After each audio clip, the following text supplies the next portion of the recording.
Funny, I have to do mic checks now because yesterday I did the recording and I didn't have any audio. So today, I watched a video. I'm going to just pull up the name of that video and I'm gonna read out. There's like a description in the descriptor box that actually tells a lot about what this video is about. I will link the video in the box, but it is so there's a YouTube channel called Othering and Belonging Institute. I don't know how this came up, but I set a reminder for this talk. It's the local histories of segregation from the Bay Area to Hartford, Connecticut. It's about a 2 hour long talk, and I listened to it today. So here's the description of the talk. Many of the most powerful efforts to address and solve racial inequality are local, based upon unique community histories, experiences, leadership, and organizing. As an aid to these efforts, local scholars, historians, and community members have created or curated reports, articles, and essays which tell stories of racial inequity and documenting the experiences and policies that sustain it. These local histories of racial inequality and racial segregation are a powerful tool for building awareness of the often overlooked or obscure origins of these conditions, just as larger histories of race and segregation have done nationally. We are proud to feature 3 brilliant authors who have helped create reports on local histories for the San Francisco Bay Area and Hartford, Connecticut. They will not only share their stories, but also their process and methods. We will also get into the nuts and bolts of how to create your own histories, how to find data, and how to collaborate for greater impact. Spinning out of the Othering and Belonging Institute's Roots of Structural Racism project, where we continue to compile every local history of segregation we can find into a repository. This event will tell stories in the hopes of inspiring more people and organizations to undertake such efforts in their own communities. So there are some speakers. Susan Eaton, professor of practice and social policy at Brandeis University, author of A Steady Habit of Segregation, The Legacy and Continuing Harm of Residential Segregation in Hartford, Connecticut region. Rashid El-Shabazz, a journalist, photographer, and historian, co-author of Alameda is Our Home, African Americans and the Struggle for Housing in Alameda, California, 1860 to present. Nicole Montojo, housing research analyst for the Othering and Belonging Institute, co-author of Roots, Race, and Place, a history of racially exclusionary housing in the San Francisco Bay Area. That actually looks like a wonderful book. And Sarah Crowell, the moderator, artistic director emeritus for the Destiny Arts Center, strategic partnerships of the Othering and Belonging Institute. Oh, I think I know the Destiny Arts Center. Okay. Listening to this talk, I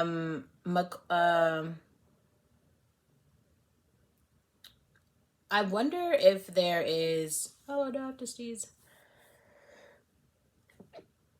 Sorry, guys. Woo. Oh, I put way too much laundry detergent. I think if it's the laundry detergent in this shirt, because even as I sniffed it, it was just like, ooh, that is strong. Okay, anyway, I'm gonna look up this book though. Roots, Race, and Place, a history of racially. Yeah, let's look that up. Roots. Oh, book. Nicole Montojo.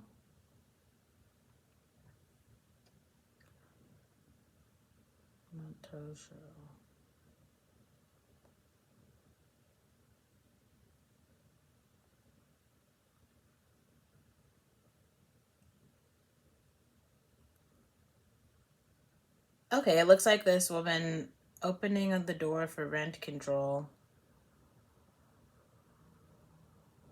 So there's like an entire. This woman she presented some very, very interesting facts during her presentation, and that's kind of what I want to share. she basically talked about the long history of segregation and the policies around racism that prohibited real estate agents, excuse me, from renting or selling to Asians and Africans. So like, she has up the documents that literally say like no Asians, no Japanese, no Chinese, no Africans can, rent here. And to be clear, there weren't even at this time, there just weren't really any Latinos there at all. Like they've done away with the Native Americans, whatever that race of people is, and they're all different. This is why it's very hard to classify that group. That's not the point. But the ethnic minorities at the time were blacks and Asians, right? Those, so they were basically saying they're trying to keep those spaces white.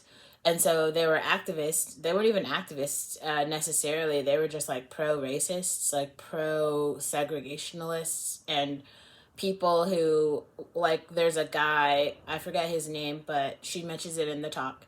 So he was on two different boards. He was one on like the board of supervisors for the Alameda County real estate agents board, and he was a segregationist. He was a white segregationalist and a resident in this neighborhood called Elmwood.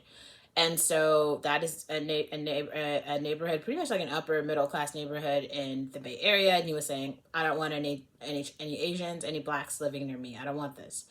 And so he just created, like, he was a thriving member to continue like the policies of segregation and inhibiting black people from buying or renting in Berkeley, which is like, I am in Berkeley right now, and I have said this once and I'll say it again, even growing up, things have not changed that much. There is a thriving community of racists in Berkeley. This is not this like liberal mecca of California that everyone thinks it is. Like, there are so many like white families, and I believe now even Asian families who just and Indian families too, who despise everything about black people, about just, I really believe that like it would make them very happy if like all of the black people died off and just went to Oakland or went elsewhere, right? That then they never have to see or work with or deal with, just nothing. Like, if all of the black people left, their world, their lives, their children's lives would be better. Like, that is the way that they feel, because they have created this public infrastructure to only benefit their white children and no one else. Like, they do not want black people using the public libraries. They don't want the black children playing in the parks, okay? They do not want you having food. There's nothing about, like, so I was just listening to this talk, by Ben Shapiro. It looks like it was on Real Time with Bill Maher. And he was talking to someone named Malcolm Nance about critical race theory. And he was basically saying, like, Ben Shapiro, and I listened to another talk where he's talking about Jon Stewart's like unhinged anti-white rant. Now, I didn't hear any of the points that Ben Shapiro was making when he was responding to Jon Stewart. It did not sound like he was being critical of any of the things that he said. He was just like opposing them. He was just like, you're wrong, you're wrong, you're wrong. But he wasn't like introducing any facts that were like, here's why you're wrong, and here's a better way of, unpacking this argument.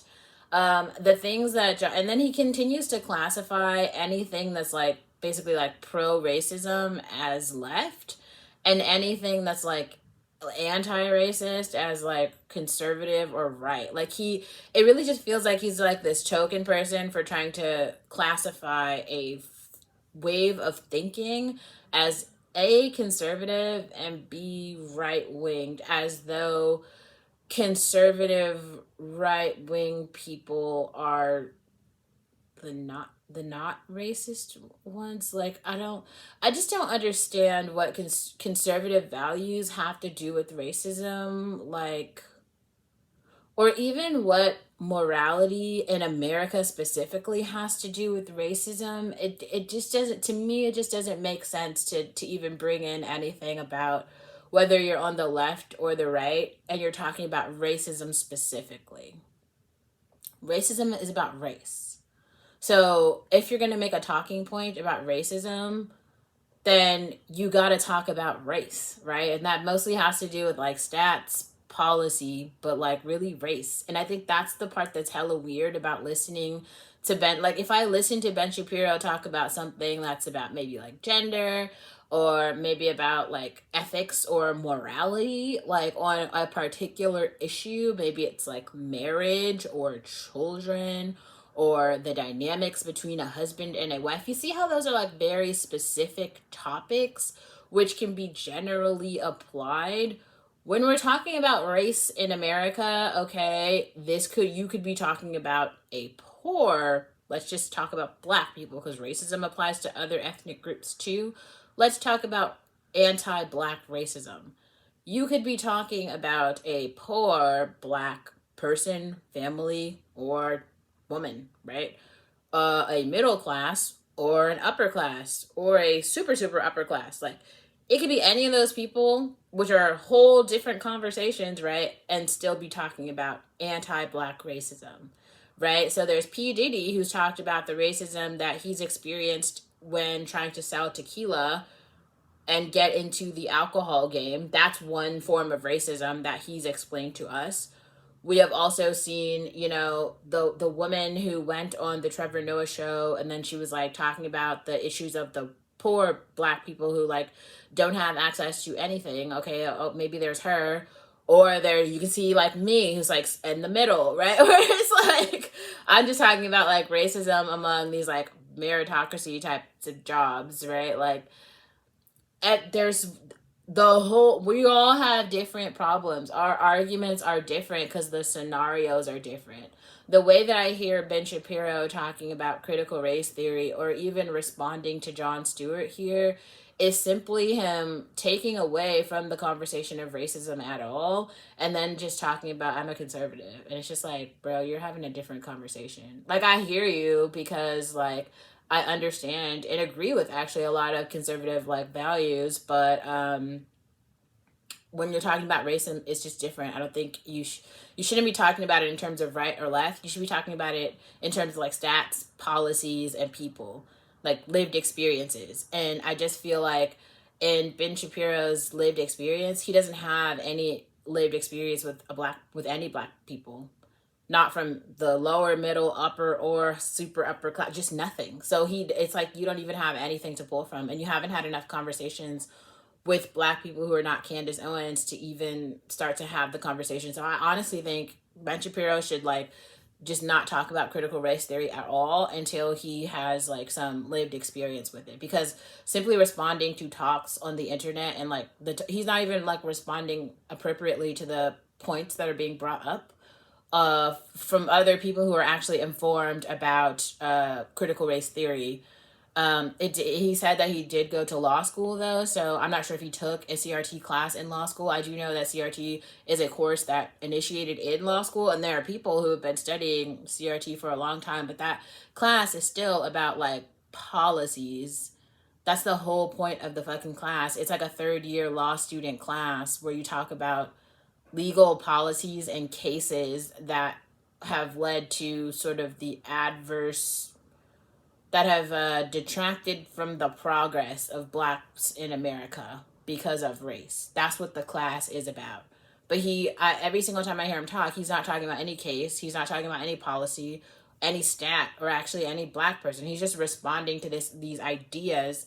These are like high level ideas that other people who actually have read the stats and who have had the experience are saying. So it's like, I hear you, bro, but I think you need to like have a little more substance to your argument. That would be like my response there. It's weird. And the other thing, which I think is actually very interesting, so on this like little clip, it's from like 8 months ago with Bill Maher. So Bill Maher is basically saying like, Well, when we're talking about CRT and teaching it in class, if you're talking about like shaming white people, I'm not for it. If you're talking about making white people feel bad just for being white, I'm not for it. It was all the things that are kind of like, how can I put it? Like, I'm not sure what, like, because everyone has been a part of this, educational system. Let's just talk about public education. Now, if you had a private education, I don't know, all the private school educations are very different. So you could come from, I don't really know what they taught you. All the schools are different, right? But let's just say that you come from a public institution. I went to one. I went to public schools in Berkeley. So the way that they talk about history and like really anything that has to do with black people, they use like 6 examples of black activism, which is like Martin Luther King, Malcolm X, Rosa Parks. That's basically the black people they talk about, and they've named all the schools: Rosa Parks, Malcolm X, all the streets, MLK. But they don't, that's it. They talk about those like 3 people, and then you like, oh, Harriet Tubman, sometimes they talk about her and the Underground Railroad. That's about as much as they teach you about black history or black people in America. Like, that's it. That's all the other history courses. This is why growing up for me, history didn't make any sense. It was like my worst subject. I was like really good at science, really good at math, really good at, I would get A's in all of my other classes. In history though, I was getting like F's, and I was like doing the work and reading the books. Like I just lacked all the context. Like I don't know. Like all I can go from is like my lived experiences, right? It's like I know these white people in my like real life, right? And then I know like these black people in my real life, and I know these Asian people. Like I know people in my real life, and these books just were not like because I didn't know American history, as a kid, and then it was just like none of the books included any reference to me at all. It was like there was no normal black people in the whole book in any year. None exist, except there was like Ruby Bridges, but she got like, they had chased her out of school. So there was one girl who tried to go to school, but then the white mothers chased her away, and they had to call the cops just so she could go to school. So that was the only example.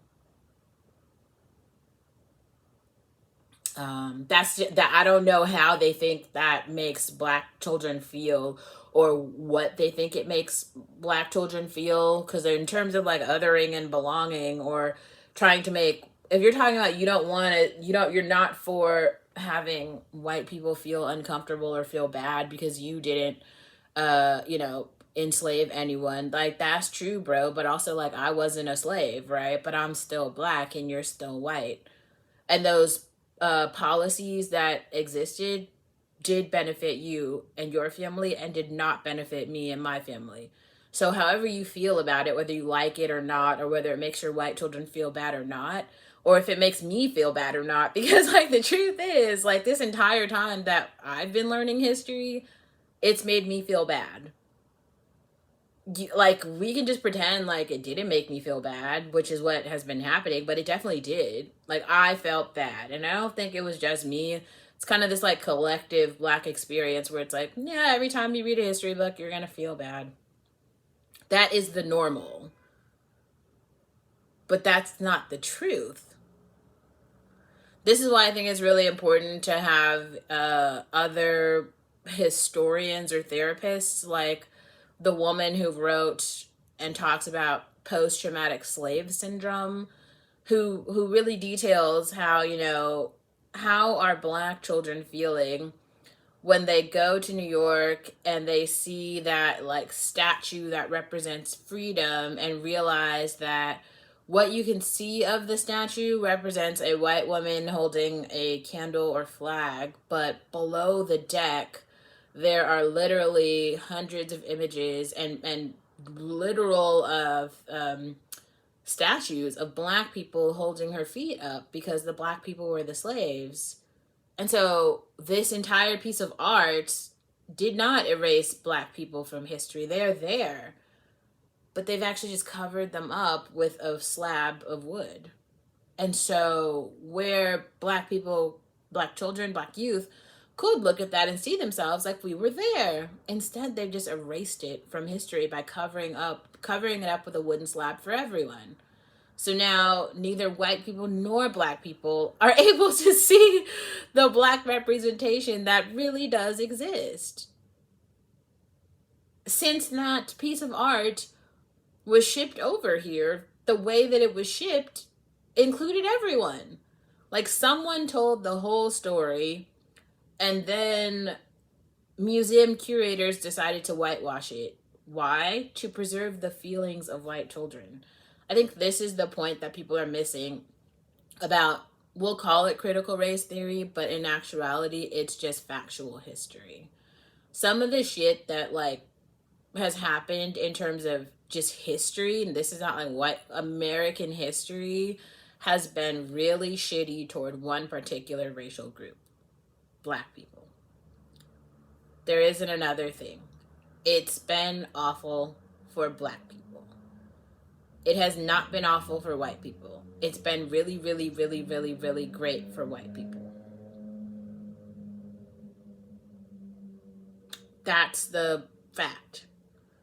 And I think that some people right now are very uncomfortable because, and this is not everyone, some black people have surpassed the white people in terms of wealth, opportunity, exposure, media influence, right? The sort of historical impact and significance of Beyonce and Jay-Z. Like, when I saw an Airbnb commercial with two old white people literally walking down the street to the Jay-Z song, "All I Need in This Life for Sin Is Me and My Girlfriend," like, that is nuts. That's to see. Man, I just cannot describe to you the amount of the Super Bowl halftime performance. That was nuts. That's so, don't get me wrong, because I live in the real world, so I know, like, the significance and impact of, like, rap culture, world star hip hop, okay? Like, it's very real in every household. Even the ones who love the country music, and on the outside, they're all like beer and white people. The reality is, okay, like, people be getting down to hip hop. When those ear pods come on, those iTunes music charts are not lying. Everybody's listening to the new Drake album. What is the one song? It's called, like, something about guns. It's a song about, like, violence. Killing. That's the song. Nah, we don't say what we want, but it's like number 2 on the charts or something. Millions of streams, millions of views. Like, this is what the kids are listening to. And everyone can feel their feelings about it. This is what the kids are listening to. I'm just reporting on current culture. I'm not trying to change it in any way. I'm just reporting on what is. This is the problem I even have with Bill Maher in this segment. And normally I actually agree with what he's saying, but it's the part about the white guilt and the white tears where everybody's saying, all right. If we're going to teach the history, let's sanitize it. We have to sanitize it because it's not appropriate for children. But which children, though? Because it's always been appropriate. Like, when was it? Like, a couple years ago, like five years ago or something, where there was that black teenager who was at a house party, and the police officer just drags this girl by her hair down the fucking street. And it's just kind of like, that's a child. That's a child that you just dragged down the street. Or, I mean, the imagery of just the white people who are just throwing black babies into alligators. That's in our history books. That's in our Google searches right now.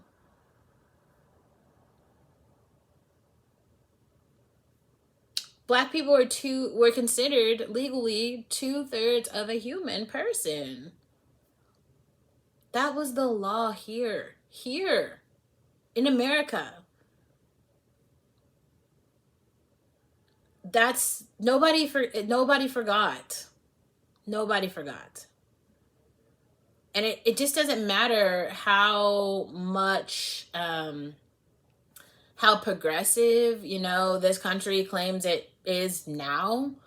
The damage has been done. Okay, the damage is done. And we can have opinions about what other countries have done or haven't done, or how, I don't know why people keep saying America is like the least racist country. Like, how, Sway? When? America has been at the top of all the lists. It's the top in terms of the worst healthcare. It's the top probably in terms of like violence. It's the top in terms of racism. It's the top in terms of everything. We have the best check and the best racism and the best brisket. All of it applies at the same time. So yeah, you can get a lemon tart and the KKK. You can get it all here. You can get anything you want. You can be whatever you want. You can be a bigot. You can also be a software engineer. The like literally the land of opportunity. It's an equal playing field. But like you can't just say like, oh well, now we can all get brisket, so it's like good. No, honey, that's not how it works. And I do appreciate like Bill Maher saying I support reparative action or reparations simply because Black people statistically are not doing well and they are members of the country, and he is, it seems like in this case, he is pro-America and just wants America to do well. So he realizes that like if Black people keep failing, that's not good for the country, which is what I feel like some white people don't understand. Like they are simply thinking about this like opportunity, they're thinking about competition and saying like, oh well, if the Black people do well, that will take away opportunity from me. It's kind of true and it's kind of false. Like in terms of like high skilled labor jobs, there's hell of them right now that are opened and are not filled. There's so many of them.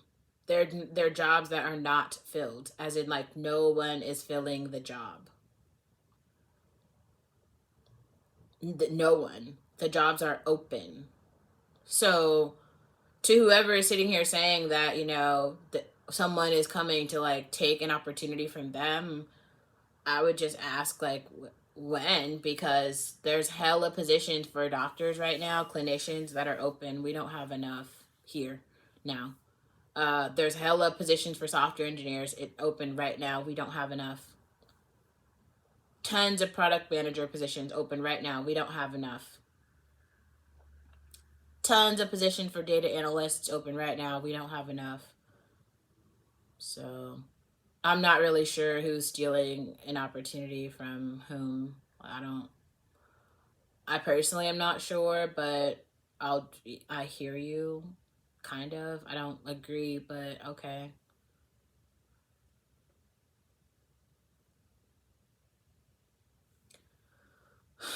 I will just say again, like I continue to appreciate shows like the Amber Ruffin show. I wish I would have come across the show, sooner.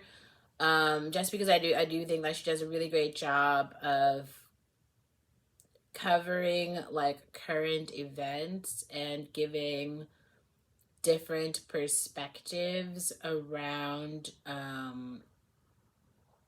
her experience as a Black female in society. So I'll say that. I'll include links in the description box for parts of these conversations if you are interested in watching the media that I watch to sort of come to these conclusions. But the reason that I'm continuing to make this sort of content is because I think some people are under the impression that my opinions are coming out of thin air and I'm not responding to things that are happening in real time in the society. Someone else posted another comment that was sort of like, why are you responding to what Will Smith is doing? It is simply because I realize, and this, it was a hard truth that I had to come to. I am Black in America. That is the membership. I am a member of that group in this country now. it doesn't really matter like how I see myself and how I can other myself and try to have like experiences that are like specific for or to me, because the way that society sees me is still as this like black female, and that's just that. So however I see myself, it just doesn't matter, okay? Like, because there's the way that society sees me, and that's real. And so the reason that it is important for us to prop up, or to, as black people, to continue to create space for ourselves and our individuality, that is really important. I feel like Will Smith had a moment of manhood, and it doesn't matter to me if it was right or wrong. That isn't the point. For me, it was the point was that he expressed a moment of humanity. Like, he in that moment protected his wife. Everyone else can have, I mean, he could have done it in other ways that would have been more kind, right, to other people. But I think in that at that point in time, he put himself and his wife first, and their feelings. He put her feelings above everything else. And I think everyone actually knows what that means. It translated universally. No, everyone knows exactly what it means, and that's why I think it's important for us to talk about it and to acknowledge it. I think it's okay to be critical of it and say, "Oh, there are better ways to handle it." Sure, but also what's real? Those are real feelings of anger. That's what anger looks like. That's what it looks like. It was an unedited version of real anger that happened. And I don't think, no, white America isn't confused about what anger looks like. We've seen them be angry. We've seen them, mob and march on the to the Capitol, right? Burning shit down, flipping cars. We've seen white anger, white rage, white everything. We've seen it all. Now we have an example of the black version of that. Even though there's multiple examples, I don't know who's not watching World Star Hip Hop, gun violence, people like just shooting and killing people. People die before they even have an opportunity to tell the story, which is why we got drill rap. But that's a conversation for another day. Yes, so in the same way that I am being critical of both Bill Maher and Ben Shapiro and CRT, and I'm not even actually being supportive of Jon Stewart. I'm simply saying he is opening a conversation that has quite a lot of context, and if he has to be the transmitter of this information in order for it to like get across to other white people, I'm glad for that, because we are just such a small population of people in this country. Like, I don't even know if we have like the power or the numbers to start to like make a difference, but given Jon Stewart's like whiteness and proximity to whiteness and other people's ability and willingness to like listen to him, it does feel like it's doing something for white people. Like, I don't think what Jon Stewart is doing anything really for black people, but it's doing a lot for white people, so good for them. But like I said before, the numbers of black people in the country are just they're going down. And it was man, in the wise words of fucking Kanye West, he gave that speech, which I think some of you guys should really listen to. So he gives a speech, I think it was in Texas or someplace, and he had on that black bulletproof jacket, and he was talking about how why and how he's anti-abortion, and how at one point Kim wanted to have an abortion, and he was like, no, I love my family, please don't do it, I love you so much. And then he goes back and he starts talking about the history of the woman who created the abortion clinics and why she did it. And the whole point was and it's true, and this is the woman behind Planned Parenthood. So the reason that you see, like, now they're switching the laws, and it changed, but the woman who started, actually, I'm gonna just pull this up on Google so we can just actually read it.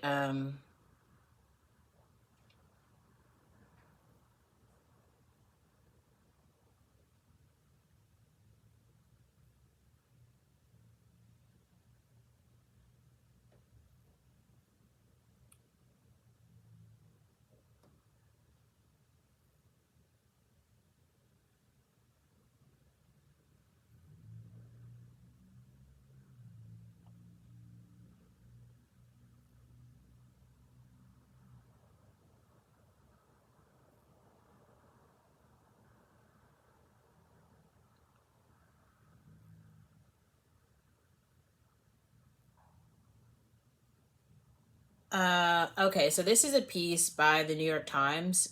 So this is I'm just gonna read it. I'm the head of Planned Parenthood. We're done making excuses for our founder. We must reckon with Margaret Sanger's association with white supremacist groups and eugenics. Okay. We need to talk about Margaret Sanger.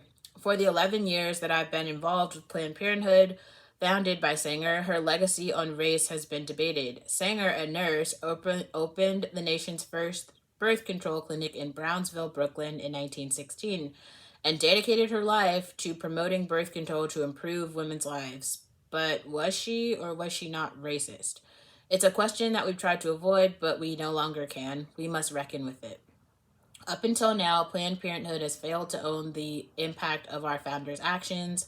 We have defended Sanger as a protector of bodily autonomy and self determination while excusing her association with white supremacist groups and eugenics as an unfortunate product of her time. Until recently, we have hidden behind the assertion that her beliefs were the norm for people of her class and era, always being sure to name her work alongside that of W.E.B. Du Bois and other black freedom fighters, but the facts are complicated.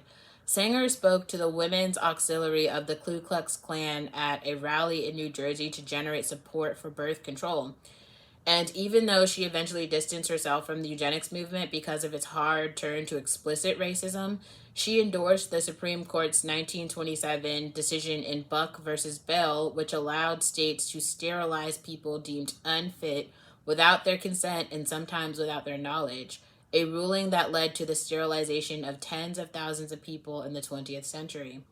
The first human trials of the birth control pill, a project that was Sanger's passion later in her life, were conducted with her backing in Puerto Rico, where as many as 1,500 women were told that the drug was experimental or that they might experience dangerous side effects.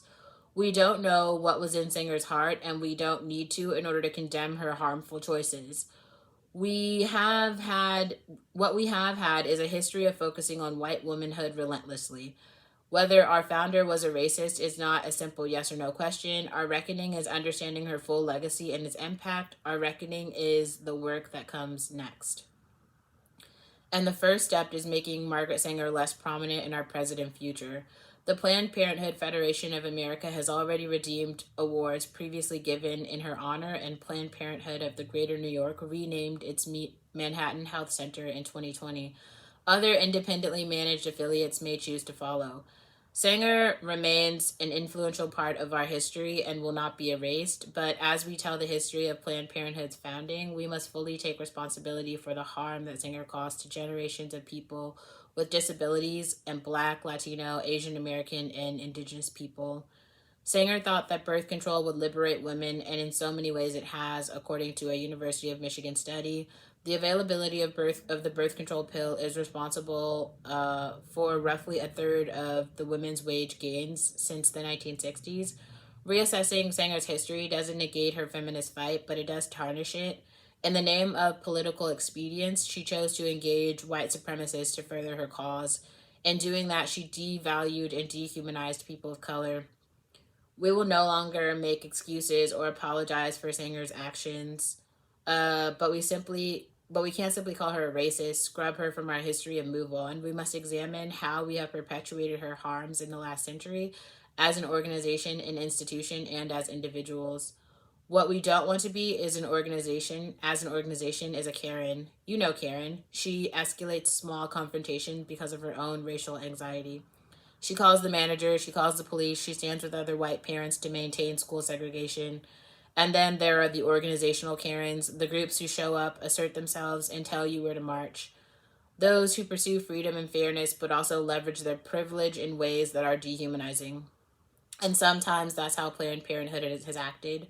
By privileging whiteness, we've contributed to America harming Black women and other women of color. And when we focus too narrowly on women's health, we have excluded trans and non binary people. True. As we face relentless attacks on our ability to keep providing sexual and reproductive health care, including abortion, we've claimed the mantle of women's rights to the exclusion of other causes that women of color and trans people cannot afford to ignore. and when we are rightfully called out by other leaders in the movement for reproductive justice who have pushed us for years to do better, we cry. In doing so, we're failing in our mission to care for all the communities we serve. We are committed to confronting any white supremacy in our organization and across the movement for reproductive freedom. We pledge to fight the many types of dehumanization we are seeing right now. The dehumanization of Black and Latino victims of police violence, such as Adam Toledo, Dante Wright, Breonna Taylor, George Floyd, and too many others. The dehumanization of transgender people whose health care and rights are being denied in states across the country and who face attacks, not just from the right, but from the trans exclusionary radical feminists. Some might see this as virtue signaling, but Planned Parenthood is taking this work seriously. Our leadership team is diverse. We have invested in training designed to give everyone from the boardroom to the exam room a foundational understanding of how race operates. And we are establishing new diversity, equity, and inclusion standards for affiliates seeking to be a part of the Planned Parenthood Federation. Achieving health equity requires fighting the systemic racism that creates barriers to sexual and reproductive health care. The pandemic has laid bare racial disparities in healthcare that we also see in who is most affected by increasing abortion restrictions and in skyrocketing sexually transmitted disease rates. Yeah. As the nation's leading provider of sexual and reproductive health care with a presence in 50 states, Planned Parenthood has an obligation to change how we operate. We must take up less space and lend more support, and we must put our time, energy, and resources into fights that advance our agenda and that advance an agenda other than our own. Margaret Sanger harmed generations with her belief, and in our second century, Planned Parenthood has a chance to heal those harms. Reckoning with Margaret Sanger is one thing, but we also need to reckon with ourselves.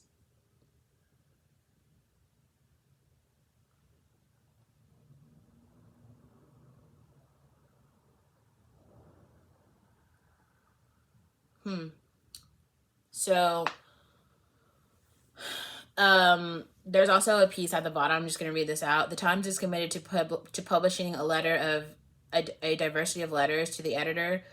We'd like to hear what you think about this or any of our articles. Here's some tips, and here's our email letters at thenewyorktimes.com.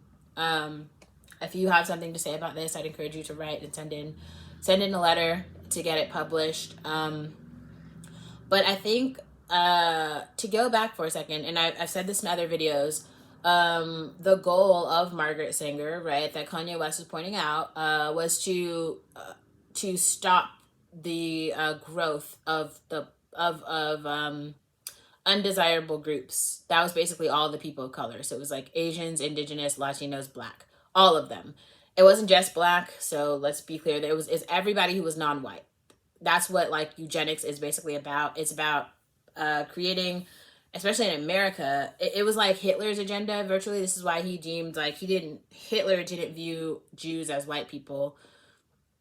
He felt like they were an inferior race. So, I mean, if you go read, people should really just go read about Nazis and Hitler, because like I think in America there's some people who are running from real racism in terms of global reckoning, because like this is why we have countries that are divided by race, right? Like Asians have Asia, Black people have Africa, white people have Europe, Latinos had Latin America, but it was colonized, so that's why it's called America now. And Native Americans, they had America. Indigenous people, Indigenous Indian Native Americans had America, but they got colonized and their shit got taken. So if you see like everybody else who still has their land fought for it, because they definitely tried to take all the land, which is why this is why if we go back for a second to Hitler and the point of Hitler, like Hitler was like pro Germans, like he was like, we are the superior white race. So he was like, we have Germany, this is our shit. He didn't really give a shit about Africa, right? Like it wasn't like Hitler was sitting there and he was like, oh yeah, like let me start with Africa. No, he was like, yo, I'm Hitler, I'm white. I got some problems with these these Jews ain't white. We not fucking with them. I'm about to fry these motherfuckers up. And that's what he did. He put them in the oven in the fryer and he was like killing them off. And his whole agenda was like, I only want German white people because we are prettier, we are smarter, we are better.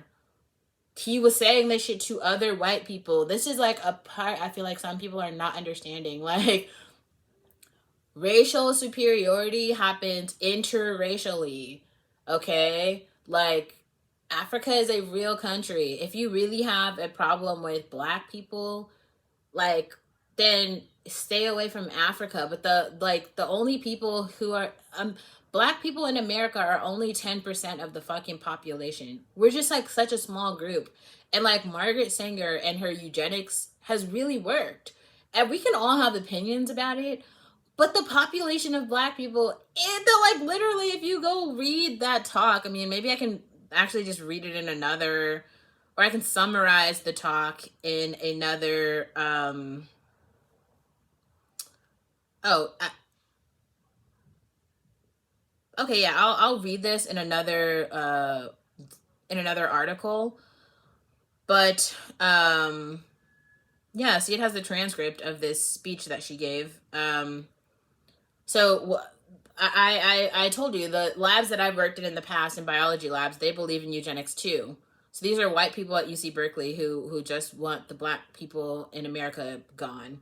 So two black people who kind of feel like I don't want to fight that, it's fine. Like, you could just, Africa is a country for black people, okay? Like, you don't have to stay in America among white people who just don't want you here. It's okay. Like, you can leave. When they say, like, we don't want to live next to you, we don't want our kids to know you, you could just be like, I understand, Karen. I don't want to be next to you either. I, too, don't want to work near you. We don't have to like each other. And then you could leave. That's what can happen. That's real. Like, you don't have to just, I think a real big part of like black people suffering for so long, especially black Americans, has been like us realizing like or us feeling like there was nowhere else, because we didn't know about Africa as like a country, and we didn't know about like the history of really anything. Like, black Americans not knowing history is a really big problem. But going back to Margaret Sanger and eugenics in America, the whole, like, as America develops and is now it's the superpower, right? The whole goal of eugenics and people like Margaret Sanger was to say, like, well, if we have birth control and we sterilize enough black women, then they won't be able to have children. So if you guys look now, there's hella black women who have all these, what is it? Oh man, they're these like growths. They're, what are they called? There are these particular type of like calcium growths that are really common among black women now, but I think a lot of that has to do with like adverse healthcare, given to black women. It's mostly just to diminish the population of black people in America. So this is what I'm saying. I think black women specifically, you just got to realize there's a lot of things that are working against you. It's just mostly because they don't want you in America. And you don't have to be in America. Like, it's okay to say, this country hates me, and I don't want to be somewhere where they hate me. But I think you also just have to really realize that staying, like, what it is that you have to fight. Because this country has also created an entire ecosystem that revolves around you having children that are criminals. Like, the school to prison pipeline is necessary to keep stupid white people employed, right? Like, where there's all those jails and the social services industry, like, the social services is actually kind of like dying out because poor black women are actually not choosing to have children. Like, hot girl summer is legit. Like, black women are kind of just out here living. They're like adults with the abortion clinic, and now they're just growing up like they are here, right? And they're just living their own lives, like, and it doesn't really have much to do with like children or marriage or black men, hoteps or niggers. It's just, like, so this was the goal of Margaret Sanger. And like the population of black people, if you notice, that 10% that's staying just constant, The only black people actually who are really here are black immigrants, and they're highly educated black immigrants. This is what I continue to say. Like, there will always be black people in America. I do think that niggers and poor black people, though, are done. Like, the deed has been done.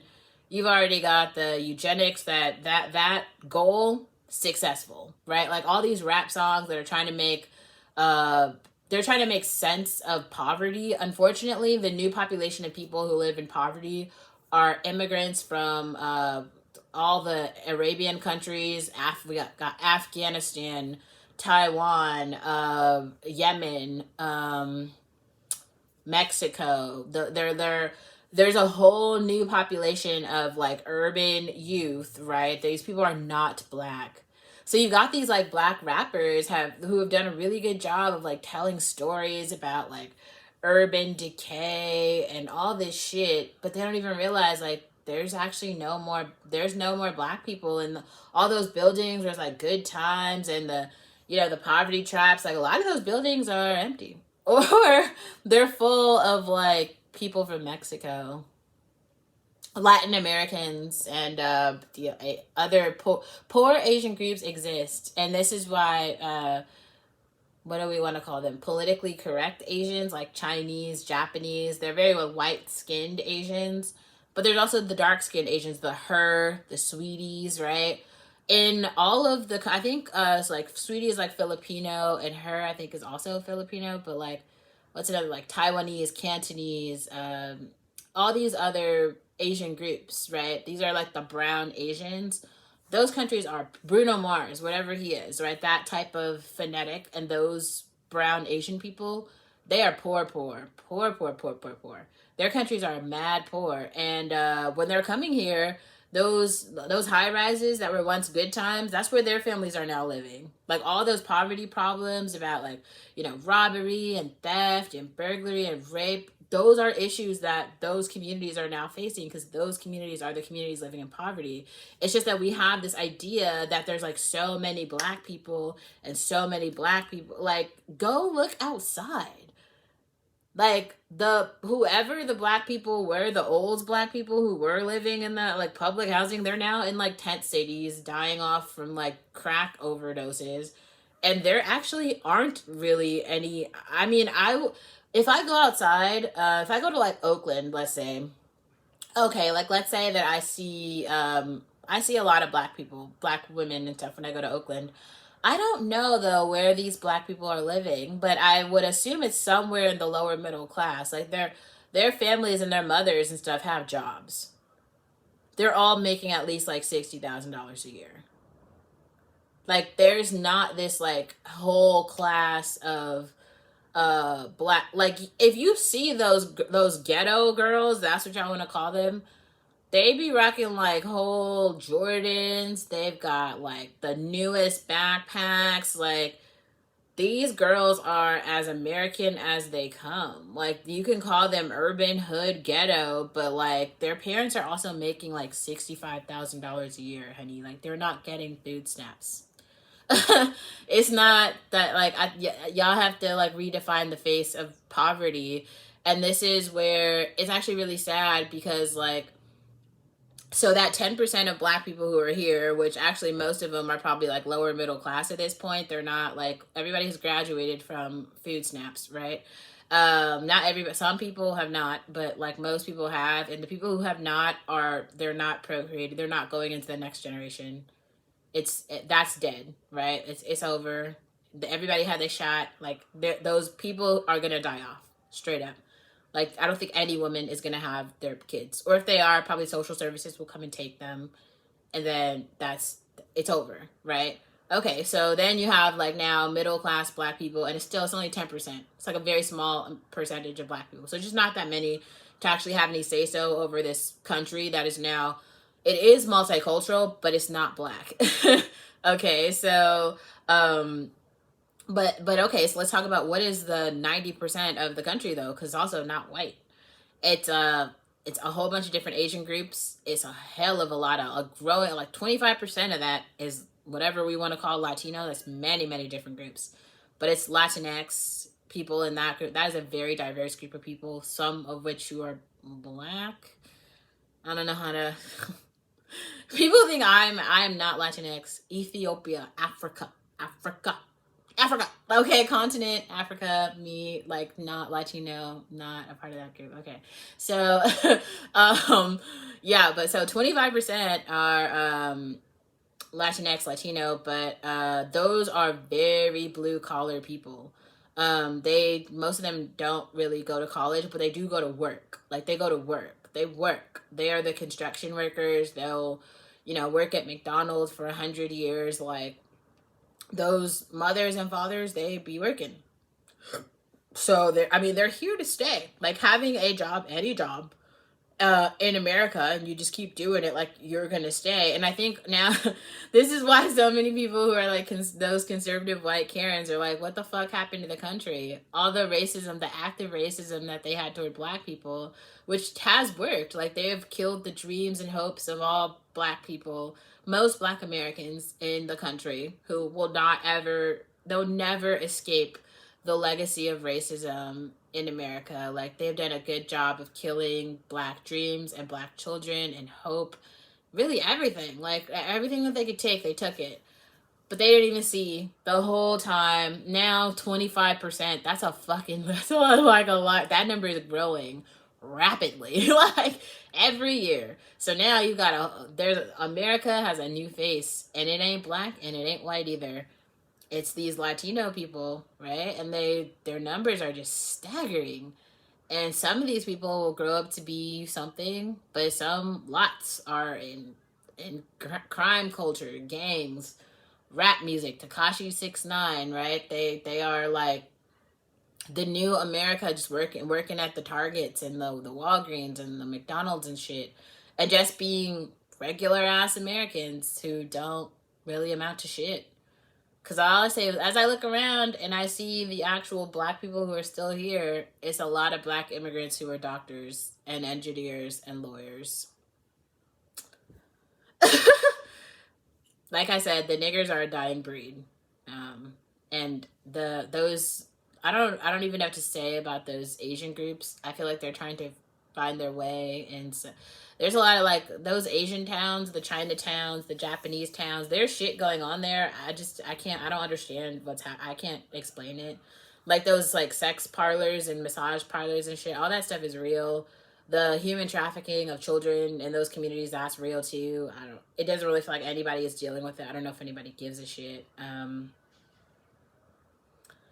It's very difficult. Then maybe another 15 or 16% that are these like Arabian people from Yemen, Afghanistan, all of those countries, like Middle Eastern people, growing population in this country. And they have other issues around their cultural norms, which are kind of anti-American, to be honest. Like, these are people who have Muslim beliefs, and have beliefs about women. They have beliefs about a beauty standard that I mean, I don't know, there's other shit going on in that community, right? And I think that just shit is just being overlooked, and this is why I think it's just really important to say it. Like, America is the most racist country. And what I do know, though, is that there's some other black girl somewhere who just needs to hear my perspective. That's it. She just needs to know that, like, I exist. So here I am. It's not really well produced. It's not fantastic, but it is here. And I gotta leave you something, honey.